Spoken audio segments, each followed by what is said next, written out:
తండ్రి అయిన దేవునికి కృతజ్ఞతాస్తుతులు చెల్లిస్తూ కూడి వచ్చిన పరిశుద్ధులందరికీ కూడాను వందనాలు తెలియజేస్తూ ఉన్నామండి. ఈరోజు దేవుని వాక్యాన్ని మనం నేర్చుకుందాము. ఈరోజు మన అంశం ఏమిటంటే ఒక న్యాయాధిపతి గురించి మనం ఈరోజు నేర్చుకుందాము. ఆ న్యాయాధిపతి ఎవరయ్యా అంటే యేహూదు అనే న్యాయాధిపతిని ఆయన గురించి మనము నేర్చుకుందాము.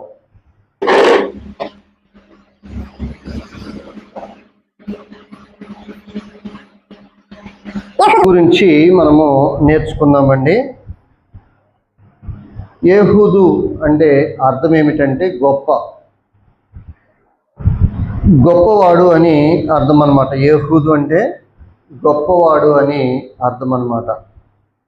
మరి మనము ఆలోచన చేసినట్లయితే యేహూదు గురించి మనము గ్రంథంలో పరిశీలన చేసుకున్నాము.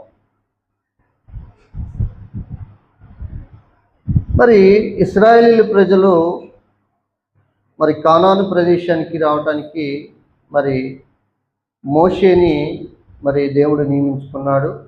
మోషే తర్వాత యెహోషువని నియమించుకోవటం జరిగింది. అలా నియమించుకున్న తర్వాత వారిద్దరూ మంచిగా పరిపాలన చేశారు. యెహోషువ చనిపోయిన తర్వాత దేవునికి ఎవరిని నాయకుడిగా ఉంచాలి అనేది ఆలోచన చేస్తూ ఉన్నాడు. ఎవరు కూడా నీతిమంతులుగా కనపడలేకపోయారు.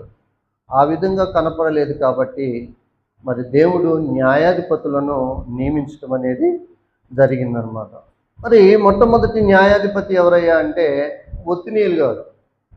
మొట్టమొదటి న్యాయాధిపతి ఎవరంటే ఇశ్రాయేలీలకు న్యాయాధిపతిగా ఉన్నది ఎవరయ్యా అంటే ఒత్నీయేలు ఉన్నాడండి మొట్టమొదటిగా. రెండవ న్యాయాధిపతి ఎవరయ్యా అంటే యేహూదు అనమాట.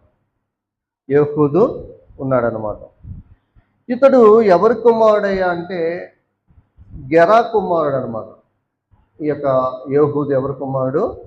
గెరా కుమారుడు అనమాట. ఇతని గోత్రము ఏమిటయ్యా అంటే బెన్యామీను గోత్రం. ఈ బెన్యామీను గోత్రంలో నుంచే ఇతను రావటం అనేది జరిగిందనమాట. ఇతడు ఎడమ చేయి పనివాడు అనమాట. కుడి చేతితో చేయడనమాట, ఎడమ చేతితోటే పని చేస్తాడు. ఇతడు ఎప్పటి కాలం నుంచి ఉన్నాడు అంటే పూర్వకాలము 1400 సంవత్సరం నుంచి 1050 సంవత్సరాల మధ్య కాలంలో ఈ న్యాయాధిపతి ఉండటం జరిగింది. అతడు ఉండటం జరిగిందనమాట. ఈ యొక్క ఇశ్రాయేలీల ప్రజలను 350 సంవత్సరాలు న్యాయాధిపతి కాలము పరిపాలన చేయటం జరిగింది. వాళ్ళు పరిపాలన చేయటం జరిగింది. తర్వాత రాజులు రావటం జరిగిందనమాట. అయితే మనము ఆలోచన చేసినట్లయితే ఈ యొక్క న్యాయాధిపతుల గురించి మనము నేర్చుకుందాము. ఇక్కడ ఇందాక బైబిల్ పట్టణం మనం చదువుకున్నాం కదా, ఒకసారి మనం అక్కడికి వెళ్ళి దేవుని గ్రంథాన్ని పరిశీలన చేద్దాము. ఇందాక మనం చదువుకున్న వచనాన్ని మరొకసారి చదువుకుందాము. న్యాయాధిపతుల గ్రంథము 3వ అధ్యాయము 12వ వచనం నుంచి మనం చదువుకున్నామండి. న్యాయాధిపతుల గ్రంథము నుంచి చదువుకున్నాము. మరొకసారి ఆ వచనాలను చదువుకుందాము. ఇశ్రాయేలీలు మరలా యెహోవా దృష్టికి దోషులైరి గనుక వారు యెహోవా దృష్టికి దోషులైనందున యెహోవా ఇశ్రాయేలీలతో యుద్ధము చేయుటకు మోయాబీయు రాజును ఎగ్లోదును బలపరిచెను. అండ్ ఇక్కడ ఆలోచన చేసినట్లయితే ఈ యొక్క న్యాయాధిపతులుగా ఉన్న మొట్టమొదటి న్యాయాధిపతి ఎవరు అనుకున్నాము? ఎవరు చెప్పామండి? మొట్టమొదటి న్యాయాధిపతి ఎవరు చెప్పుకున్నాము? ఒత్నీయేలు అని చెప్పుకున్నాము. రెండవ న్యాయాధిపతి ఎవరు? యేహూదు అనమాట. ఈ యొక్క యేహూదు గురించి ఈరోజు నేర్చుకుందాము. మొట్టమొదటి న్యాయాధిపతి ఒత్నీయేలు ఉన్నాడు కదా. ఇశ్రాయేలీల ప్రజలందరూ కూడా దారి తప్పిపోయారు. ఇశ్రాయేలీల ప్రజలంతా కూడా పాపంలోకి వెళ్ళిపోయారు.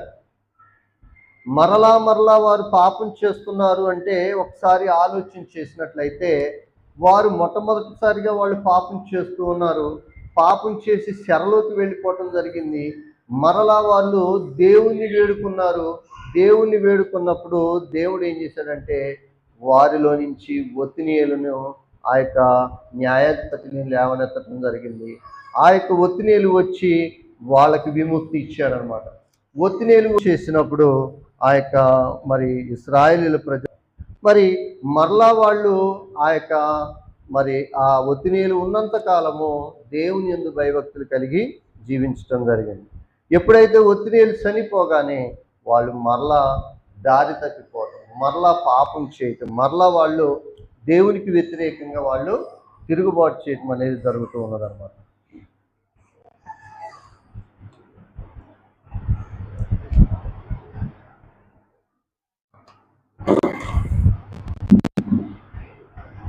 మరి మనం ఒకసారి ఆలోచన చేసినట్టయితే ఈ యొక్క మరి ఈ న్యాయాధిపతులుగా ఉన్న ఒత్నియేలు మనం ఆలోచన చేసినట్లయితే ఇక్కడ ఇశ్రాయేలీయుల ప్రజలు ఏం చేస్తున్నారయ్యా అంటే పాపం చేస్తూ దేవుని ఆజ్ఞలను అనుసరించుకోలే.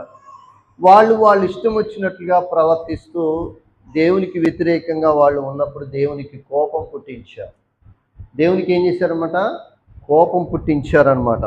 అందుకని ఇక్కడ మనము చదువుకున్నాం కదా 12వ వచనంలో, ఇశ్రాయేలీయులు మరలా యెహోవా దృష్టికి దోషులైరి. అంటే ఇశ్రాయేలీయుల ప్రజలు ఏం చేశారనమాట? మరలా యెహోవా అంటే మరలా అనేది మనం ఒకసారి ఆలోచించే మనం కూడా ఏం చేస్తూ ఉంటామంటే దేవుని దగ్గర ఆనుకొని జీవించినంత కాలము రావు. ఎప్పుడైతే దేవుని మనం దూరం చేసుకుంటామో మనకి శ్రమలు వస్తాయి, కష్టాలు వస్తాయి, ఇరుకులు వస్తాయి, ఇబ్బందులు వస్తాయి. అలా వచ్చినప్పుడు మనం ఏం చేస్తామంటే దేవుని విడిచిపెడతాము, పాపములోకి వెళ్ళిపోతాం, మనం లోకంలో కలిసిపోతాము, లోక స్నేహితులతోనూ లోకంలో ఉన్న అన్ని ఆచారాలను మనం ఆచరిస్తూ లోకంలో ఉన్నవన్నీ కూడా మనం అలవాట్లు చేసుకొని దేవునికి దూరం అయిపోతాం. దేవునికి ఎప్పుడైతే దూరం అయిపోతామో అప్పుడు దేవుడు ఏం చేస్తాడంటే మరి మన చేయి కూడా విడిచేస్తాం. మనం అప్పుడు దేవునికి మొర పెడతాము. దేవునికి మొర పెట్టినప్పుడు మనము ఆ మొర దేవుడు మన మొర ఆలకించడం. ఎందుకంటే దేవుని ఆజ్ఞను మనం అనుసరించలేదు, దేవునికి మనం దూరం అయిపోయాము, దేవుని చెప్పినట్లుగా మనం నడుచుకోలేదు కాబట్టి మనల్ని సాతానుకి అప్పగిస్తాడన్నమాట. మనల్ని కూడా ఏం చేస్తాడు? సాతానుకి అప్పగిస్తాడు. అందుకని మన భక్తి ఎప్పుడూ ఒకేలా ఉండాలని. దేవుడు ఎలా ఉన్నాడు? నిన్న నేడు నిరంతరం ఏకరీతిగా ఉన్న దేవుడు మరి మన భక్తి కూడా అలాగనే ఉండటానికి మనం ప్రయత్నించాలి.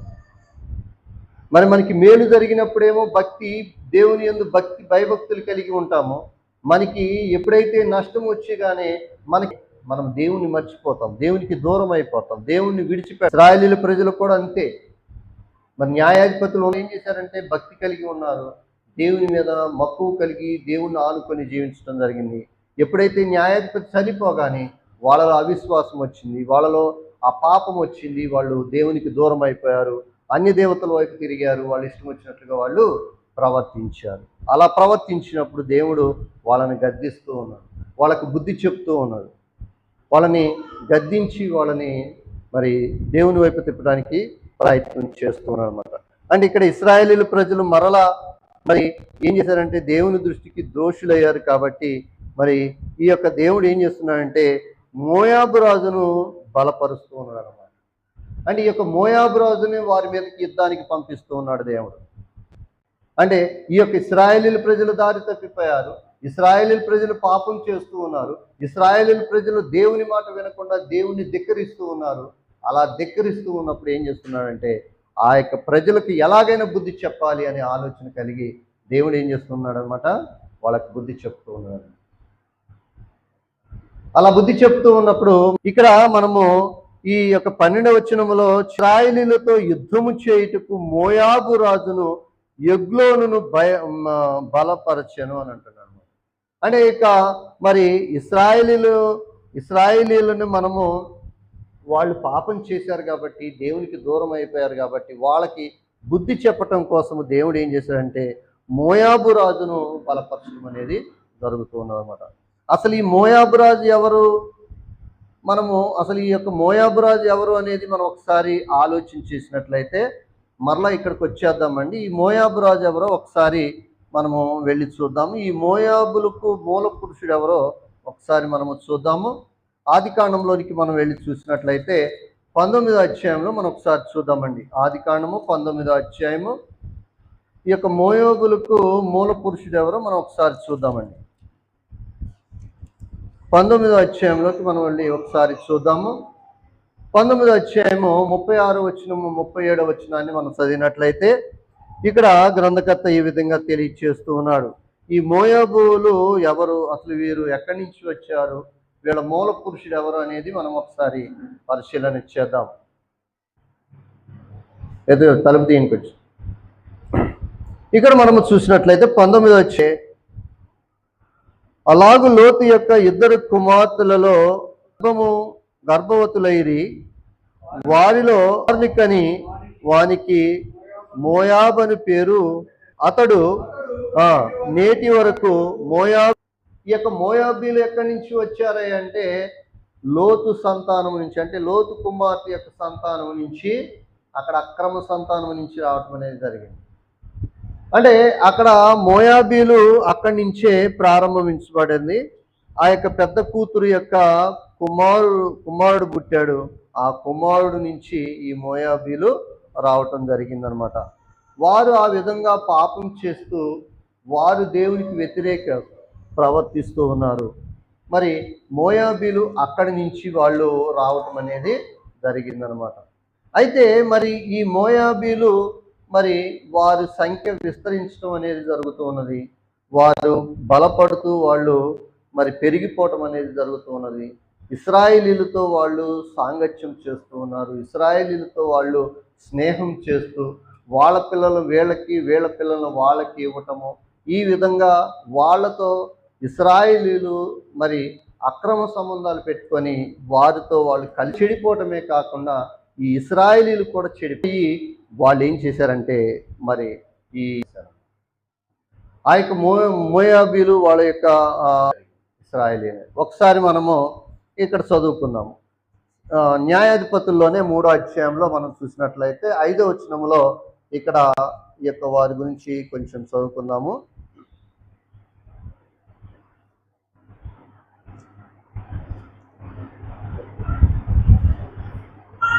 ఒకసారి అలాగనే ఉంచండి. సంఖ్యాకాండంలోనికి వెళ్దాము. అది అలాగనే ఉంచండి. ఆ వచనము సంఖ్యాకాండంలోనికి వెళ్దాము. ఒకసారి అక్కడ మోయాబులు బలపడటం అనేది ఒకసారి చూసొద్దాము. సంఖ్యాకాండం 22వ అధ్యాయంలోకి ఒకసారి 1-2 వచనాలు ఒకసారి చదువుకొని మరలా ఇక్కడికి వచ్చేద్దాం. సంఖ్యాకాండం అండి 130వ పేజీ.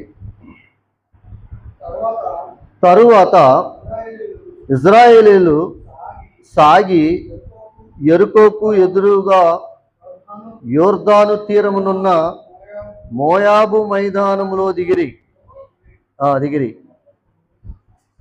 చదవండి.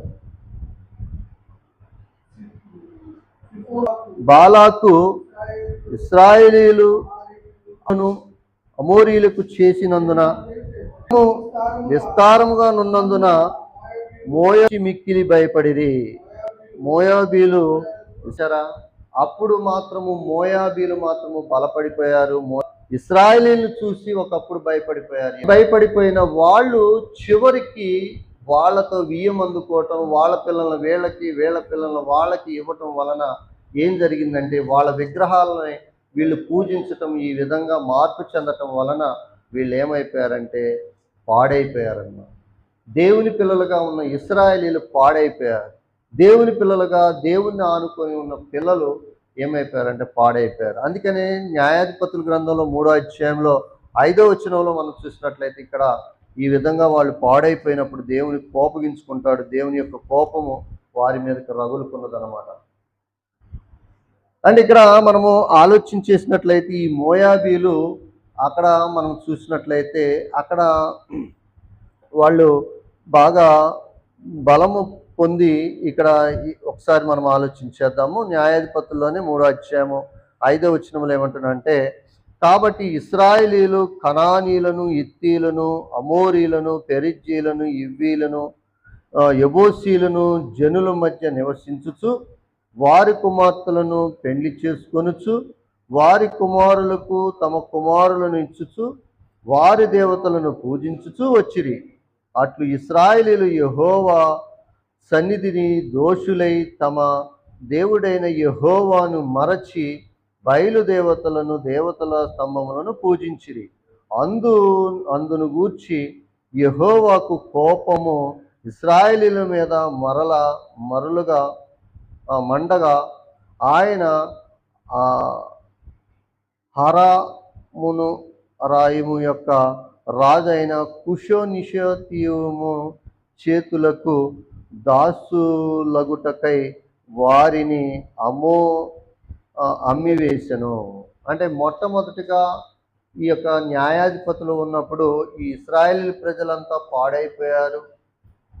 దేవునికి వ్యతిరేకంగా విగ్రహారాధన చేస్తూ వాళ్ళ పిల్లను వీళ్ళు, వీళ్ళ పిల్లను వాళ్ళు ఈ విధంగా ఉన్నప్పుడు దేవునికి కోపం వచ్చింది. వీళ్ళని ఏ విధంగా దండించాలి, వీళ్ళని ఏ విధంగా శిక్షించాలి అని ఏం చేశాడంటే దేవుడు మొట్టమొదటిగా ఒత్నీయేలుని మరి న్యాయాధిపతిగా లేవనెత్తడం జరిగింది. అక్కడ ఒత్నీయేలుగా ఉన్నప్పుడు వీళ్ళు మరి ఈ రాజుకి అప్పగించారన్నమాట. అంటే ఈ యొక్క ఇశ్రాయేలు ప్రజలందరూ తప్పు చేశారు కాబట్టి ఈ యొక్క కుషానిషాత అనే రాజుకి వీళ్ళని అమ్మివేయటం జరిగింది. ఇలా వీళ్ళని అమ్మివేసినప్పుడు వీళ్ళు ఏమైపోయారంటే ఆ యొక్క రాజు చేతిలోకి వెళ్ళిపోయారు. అక్కడ బానిస బ్రతుకుతూ ఉన్నారు. అలా ఉన్నప్పుడు దేవునికి వీళ్ళు మొరపెట్టినప్పుడు దేవుడు ఏం చేశాడంటే ఈ యొక్క మొట్టమొదటి న్యాయాధిపతిని లేవనెత్తటం జరిగిందనమాట. ఒకసారి మనము 9వ వచనం చదువుకుందాము. 8వ వచనం ఇశ్రాయేలీయులు అంటే పైనుంచి చదవండి కొంచెం. ఇశ్రాయేలీయులు 8 సంవత్సరములు కుషానిషాతు వరకు దాసులుగా ఉండిరి. అంటే అతనికి బానిసలు అయిపోయారనమాట. ఇశ్రాయేలీలు అంతా కూడా ఆ రాజుకి బానిసలు అయిపోయారనమాట. బానిసలు అయిపోయినప్పుడు ఇశ్రాయేలీలంతా కూడా యెహోవాకి 9వ వచనం ఇశ్రాయేలీలంతా యెహోవాకు మొరపెట్టగా యెహోవా కాలేబు తమ్ముడైన ఒత్నీయేలును రక్షకునిగా ఇశ్రాయేలుని రక్షించెను. అంటే ఆ యొక్క ఇశ్రాయేలీల ప్రజలంతా కూడా మరి బాధపడుతూ మొరపెడుతూ ఉన్నప్పుడు మొట్టమొదటిగా ఒత్నీయేలుని లేవనెత్తడం జరిగింది. ఒత్నీయేలుని ద్వారాగా వాళ్ళని ఇశ్రాయేలు ప్రజల్ని రక్షించటం అనేది జరిగిందనమాట. 10వ వచనంలో అంటున్నాడు అనమాట, యెహోవా ఆత్మ అతని మీద వచ్చెను గనుక అతడు ఇశ్రాయేలీలకు న్యాయాధిపతి అయి యుద్ధమునకు బయలుదేరగా యెహోవా హరావును రాజైన కుషానిషాత అతని చేతికి అప్పగించెను. అతడు కుషానిషాతును జయించెను. అప్పుడు 40 సంవత్సరములు దేశంలో నెమ్మది వచ్చెను.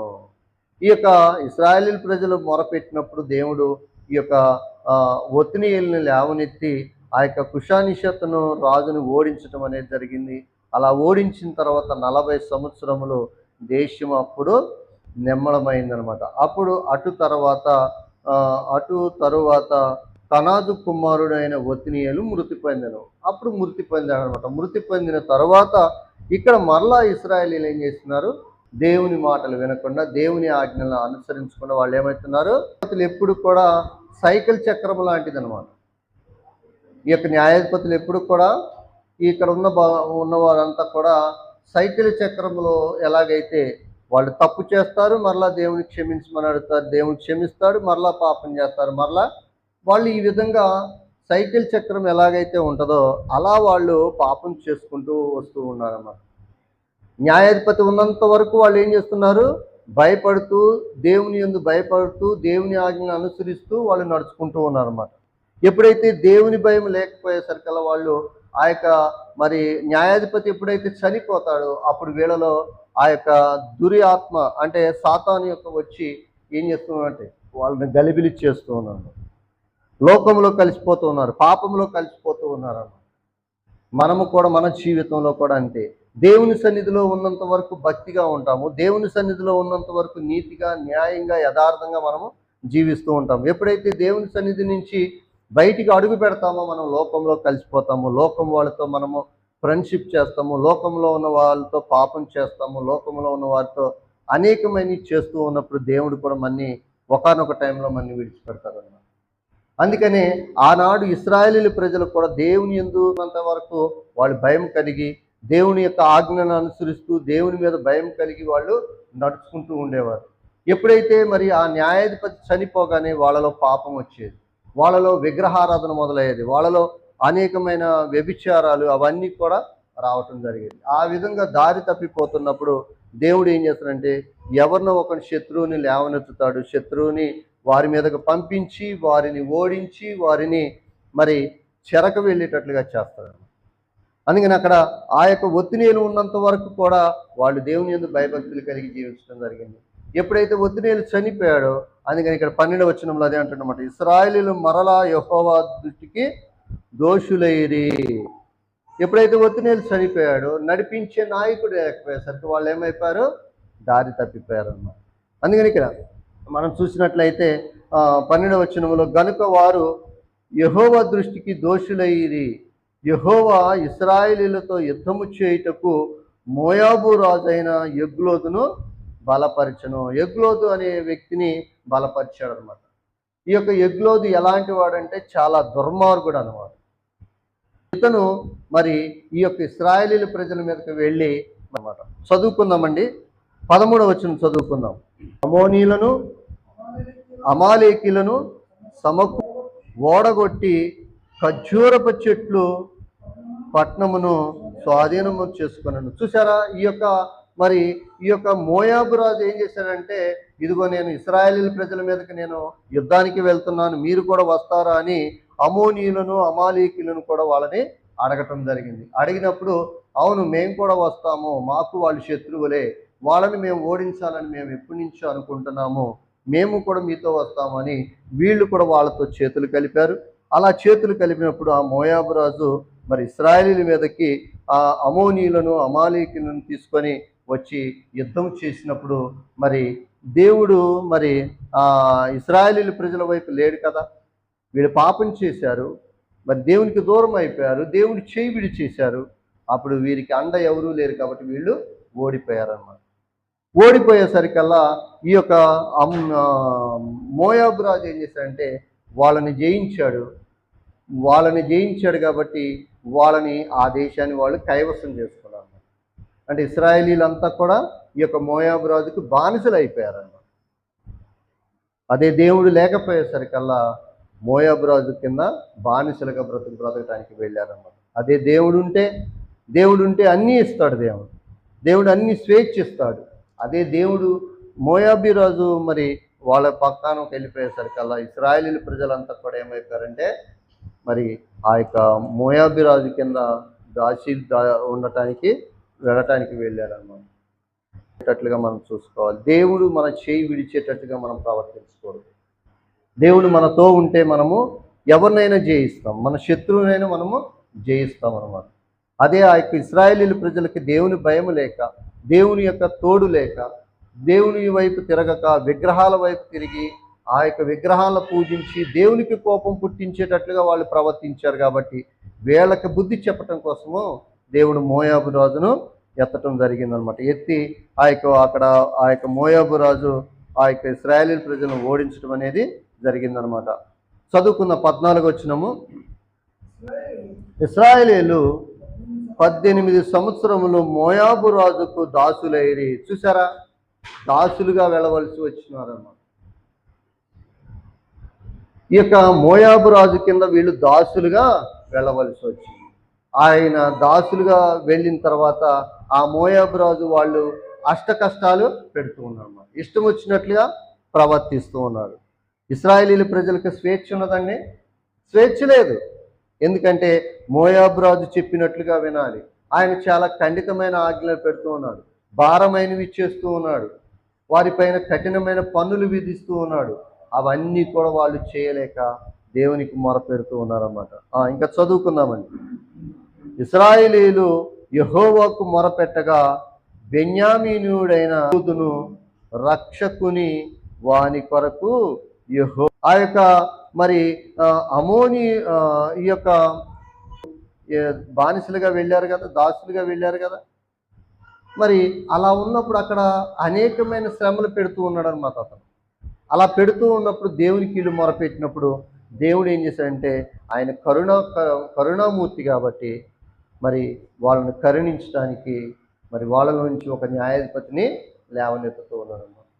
మనము కూడా అంతే, శ్రమల్లో, కష్టాల్లో, ఇబ్బందుల్లో ఉన్నప్పుడు, మనము కూడా శోధనలో పడిపోయినప్పుడు మనము కూడా దేవునికి మొరపెట్టినప్పుడు మన మొర దేవుడు ఆలకిస్తాడు. మనకి కూడా దేవుడు ఏం చేస్తాడంటే మన మొర ఆలకించి మనకి సహాయం చేయడానికి ప్రయత్నం చేస్తాడన్నమాట. అక్కడ ఇశ్రాయేలీయుల ప్రజలు కూడా బాధల్లో ఉన్నారు, కష్టాల్లో ఉన్నారు. మరి ఆ యొక్క మరి మోయాబు రాజు కింద వాళ్ళు మరి బానిసలుగా ఉన్నారు కాబట్టి వాళ్ళని విడిపించడం కోసము అక్కడ యేహూదును లేవనెత్తడం జరిగిందన్నమాట. చదువుకుందామండి. ఇంకా ఇశ్రాయేలీయులు యెహోవాకు మొరపెట్టగా బెన్యామీనీయుడైన గెరా కుమారుడగు యేహూదు రక్షకుని వాని కొరకు యెహోవా నియమించును. అతడు ఎడమ చేతి వాడు, ఎడమ చేతి పనివాడు అనమాట. చాలామంది చూడండి ఎడమ చేతి పనివాడు అనమాట. అంటే చాలామంది కుడి చేత్తో రాస్తూ ఉంటారు. కొంతమంది ఏం చేస్తారు, చేత్తోనే రాయటం అలవాటు చేసుకుంటే అదే వాళ్ళు ప్రావీణ్యులు అవుతారు అన్నమాట. యుద్ధం చూడండి ఎడమ చేయి బ్యాట్స్మెన్లు ఉంటూనే ఉంటారు. చేత్తోనే వాళ్ళకి చిన్నప్పటి నుంచి నేర్చుకుంటారు అన్నమాట. ఈ యొక్క ఎగ్లోదు కూడా ఏం చేస్తాడంటే ఎడమ చేయి పనివాడు అనమాట. ఈ ఎడమ చేత్తోనే ఇతను పని చేస్తూ ఉన్నాడు అనమాట. అయితే దేవుడు ఈ యొక్క ఇశ్రాయేలీయులను రక్షించటం కోసము యేహూదును ఎన్నుకున్నాడు అనమాట దేవుడు. ఈ యేహూదు ద్వారాగా ఇశ్రాయేలీయులను ఎలా రక్షించాడో మనము చూద్దాం. ఈ యొక్క యేహూదు ద్వారాగా దేవుడు ఇశ్రాయేలీయులను ఎలా రక్షించాడో మనం చూద్దామండి. చదువుకుందామండి.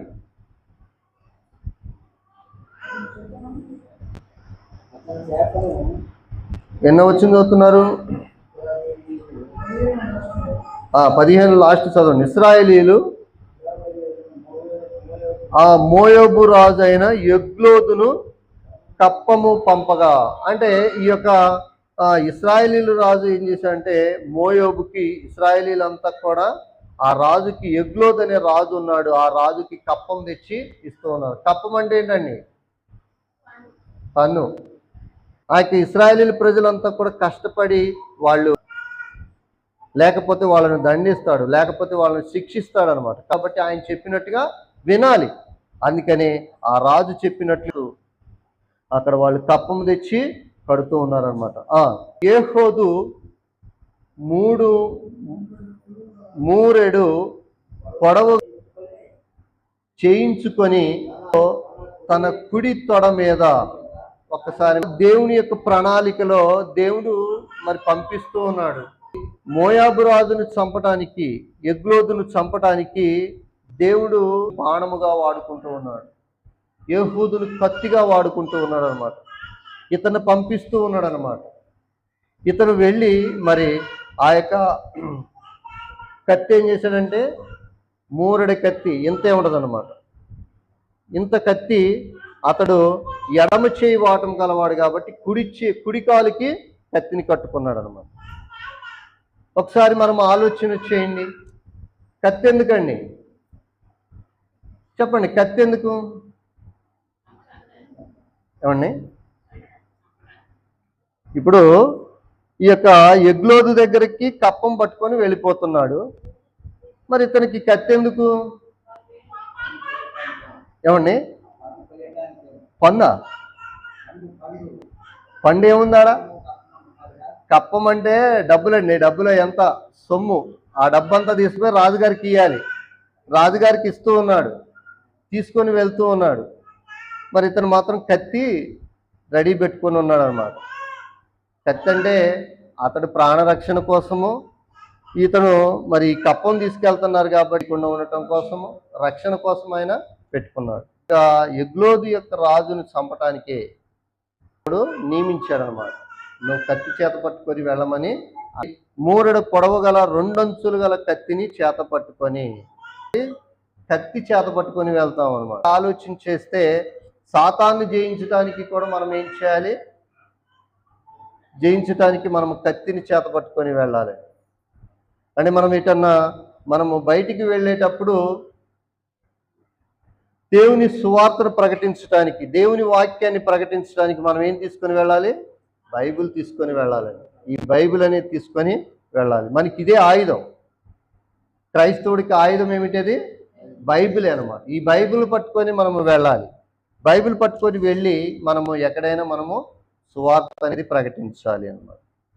అలాగనే ఆ యొక్క కప్పము చెల్లించడానికి యేహూదు ఏం తీసుకొని వెళ్ళాడంటే, అతను ఒక మూరడి కత్తిని తన తొడ మీద కట్టుకొని వెళ్ళటం జరిగింది అనమాట.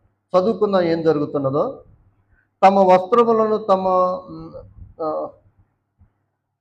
వస్త్రములలో తన కుడి తొడ మీద దానిని కట్టుకొని ఆ కప్పము మోయాబు రాజు అయిన ఎగ్లోదుకు. ఒకసారి ఆలోచన చేయండి, రాజుగారి దగ్గరికి వెళ్ళేటప్పుడు ఏమన్నా ఆయుధాలు తీసుకెళ్తున్నారా, బాంబులు తీసుకెళ్తున్నారా, అన్ని. యేహోదు మాత్రము ఆ కత్తిని ఎలా దాచిపెట్టాడో కూడా ఆ సిబ్బందికి తెలియకుండా మరి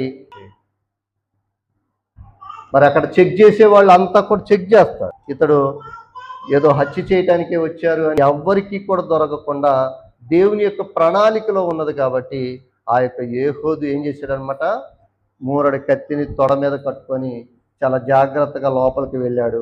లోపలికి వెళ్ళినప్పుడు ఆ యొక్క మోయాబు రాజుకి ఆ యొక్క కప్పం అనేది చెల్లించడం జరిగింది. చదువుకుందామండి. 17వ వచనమండి. దాన్ని పట్టుకొని ఆ కప్పము మోయాబు రాజు ఎగ్లోదునకు తెచ్చెను. ఆ ఎగ్లోదు బహుస్థూలకాయుడు. ఆ ఎగ్లోదు రాజు ఎలాంటి వాడంట? బహుస్థూలకాయుడండి. స్థూలకాయుడంటే ఏమండి? బాగా పొట్ట ఉన్నవాడు, బాగా పొట్ట. స్థూలకాయం అంటే బాగా పొట్ట ఉన్నవాడు అనమాట.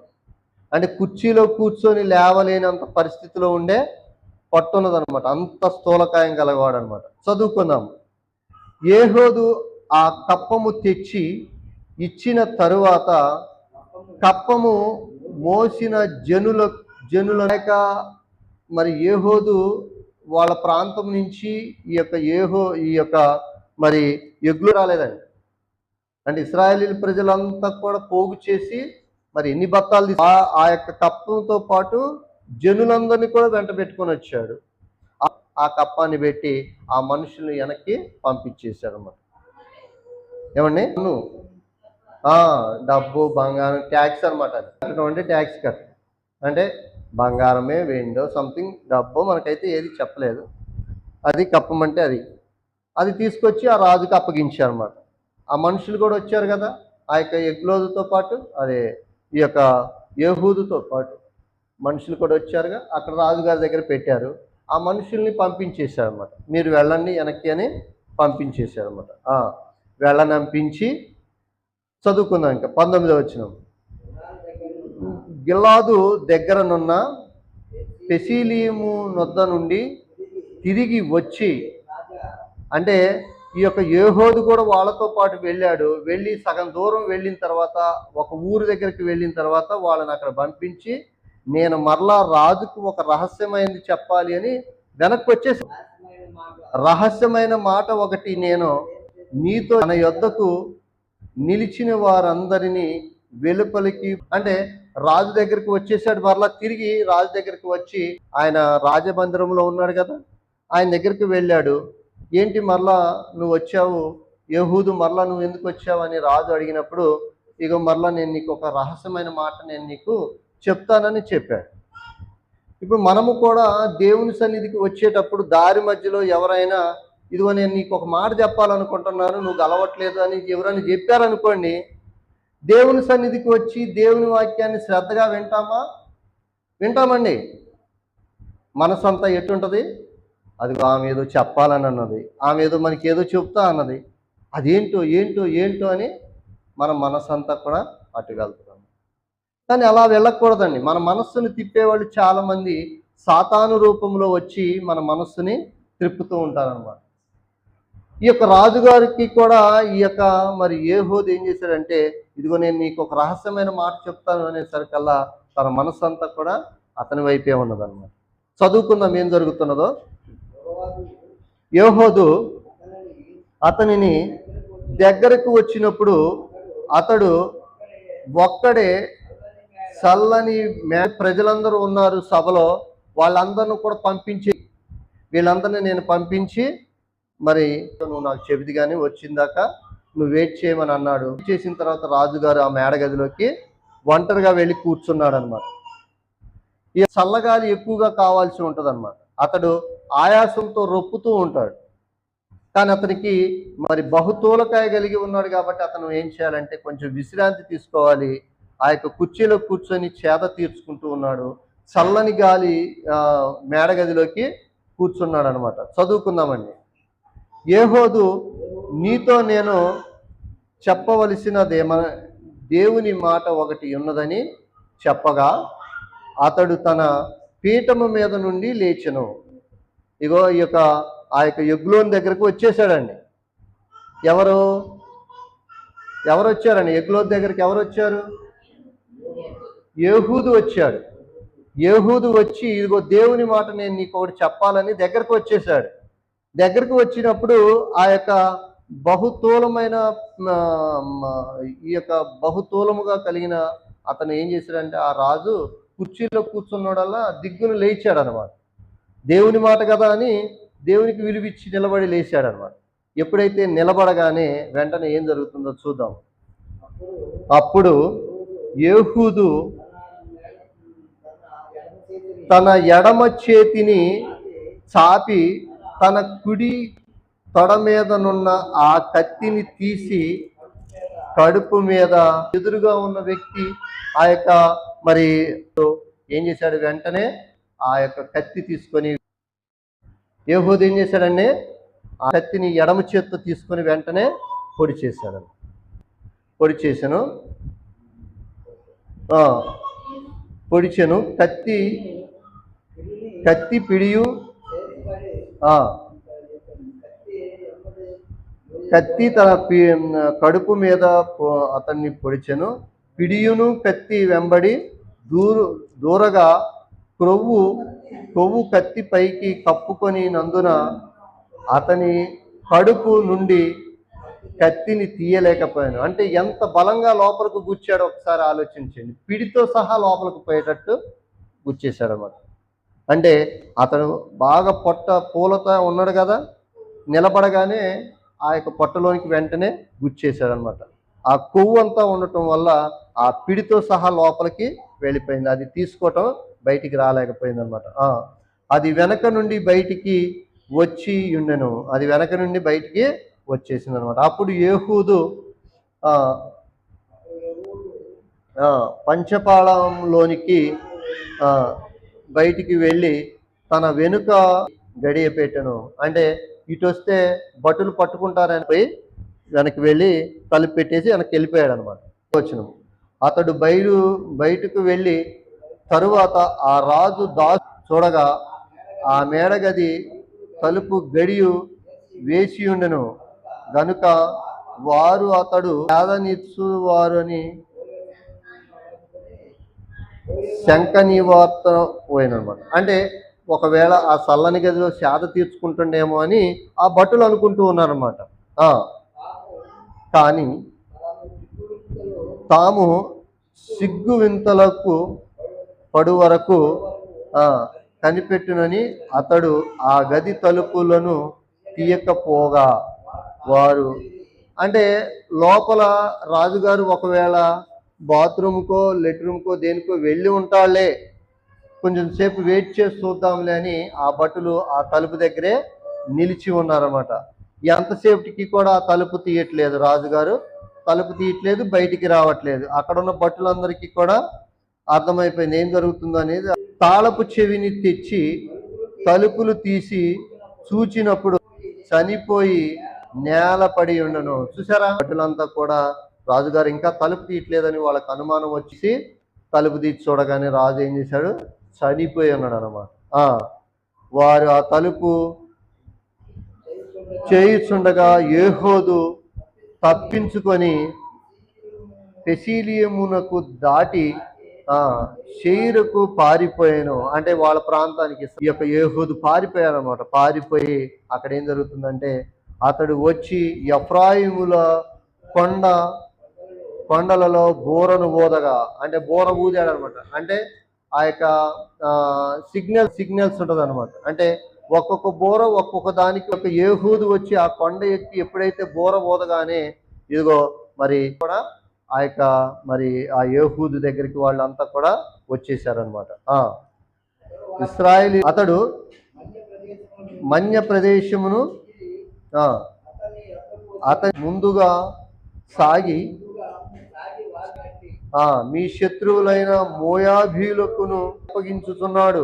అంటే మోయాబు రాజు చనిపోయాడు, మీరు రండి, నాతో రండి, యుద్ధం చేద్దాం రండి అని ఈ యొక్క యేహూదు ఏం చేశాడంటే వాళ్ళని వెంట పెట్టుకొని ఆ యొక్క మోయాబుల దగ్గరికి వెళ్ళి యుద్ధం చేస్తూ ఉన్నారన్నమాట.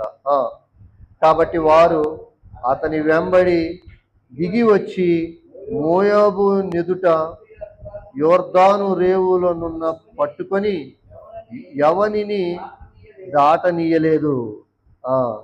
ఆ కాలమున వారు మోయాబీలులో బలము గల శూరులైనను పరాశూరులైనను 10,000 మంది చనిపోయారు. చూసారా, ఈ యొక్క ఇశ్రాయేలీలంతా కూడా మోయాబు దేశం చనిపోయాడు కదా. ఇక రాజు చనిపోతే ఇంకెవరు ఉంటారు అక్కడ? ఎవరు లేరు. అక్కడ ఉన్న శూరులని కూడా తునాతునకలుగా వీళ్ళంతా వెంటనే వెళ్ళి కలిసి వెళ్ళి వారి మీద యుద్ధం చేసి వాళ్ళందరినీ కూడా మొత్తం చంపేసిన తర్వాత ఒక్కడును తప్పించుకొనలేదు. ఆ దేవుడి చేతి కింద అణపబడగా నిమ్మళమాయను. చూసారా, దేవుడు ఉన్నాడనమాట. ఇశ్రాయేలు ప్రజలను మరి రక్షించటం కోసము ఒక ఆయుధముగా, యేహూదుని ఒక ఆయుధముగా దేవుడు మరి రక్షించటం కోసము ఆ యొక్క మరి యేహూదుని వాడుకోవటం జరిగిందనమాట. ఆ విధముగా దేవుడు అనమాట. అందుకని మనము కూడా మరి దేవుని జీవించడానికి మనము ప్రయత్నం చేయాలి. దేవునికి కోపం పుట్టించేటట్లుగా మనం ప్రయత్నం చేయకూడదు. దేవుడు ఇది చేయొద్దు అంటే మనం ఇది చేయకూడదు. అన్య ఆచారాలు, విగ్రహాల వైపు, పారంపర్య ఆచారాలు, ఇవన్నీ కూడా మనము చెయ్యకూడదు అని దేవుడు మనకి చెప్పినప్పుడు మనం చేయకుండా ఉండటానికే మనం ప్రయత్నం చేయాలి. ఎవరు చూడొస్తున్నారులే, మా తాతల తండ్రులు ఇదే చేస్తున్నారు, నేను ఇదే చేస్తున్నానని మనం అదే ఆచారాలు, అదే పద్ధతులు, అదే విగ్రహారాధనలు అవన్నీ మనము చేస్తే దేవుడు మనని అసహించుకుంటాడు, మన మీద ఉగ్రుడు అవుతాడు, మనని దహిస్తాడు అనమాట. అందుకని దేవుడు ఎక్కడ మౌనంగా ఉండమంటే అక్కడ మౌనంగా ఉండాలి. దేవుడు ఏది మాట్లాడమంటే అది మాట్లాడటానికి మనము ప్రయత్నం చేయాలి. దేవునికి కోపం పుట్టిస్తే మన మీదకి శత్రువుని వదిలిపెడతాడు. మన మీదకి ఎవరిని వదిలిపెడతాడు? శత్రువుని వదిలిపెడతాడు. అప్పుడు శత్రువు మన మీద వచ్చి దాడి చేస్తాడు, మనము కృంగిపోతాము, మనం బలహీనులం అయిపోతాం, మనము తాడు తెగిన బొంగరములాగా అయిపోతాం. అందుకని దేవుణ్ణి విడిచిపెట్టకుండా దేవుణ్ణి ఆనుకొని మనం జీవించాలి. దేవుడు చెప్పినట్లుగానే మనము నడుచుకోవాలి. ఆ విధంగా ఉంటూ మనము దేవుని వైపు మనం తిరిగేటట్లుగా మనం ఉండాలి. చక్కగా దేవుని యొక్క మాటలను మీరు శ్రద్ధగా విన్నందుకు మీ అందరికీ కూడా వందనాలు తెలియజేసి వారికి వందనాలు.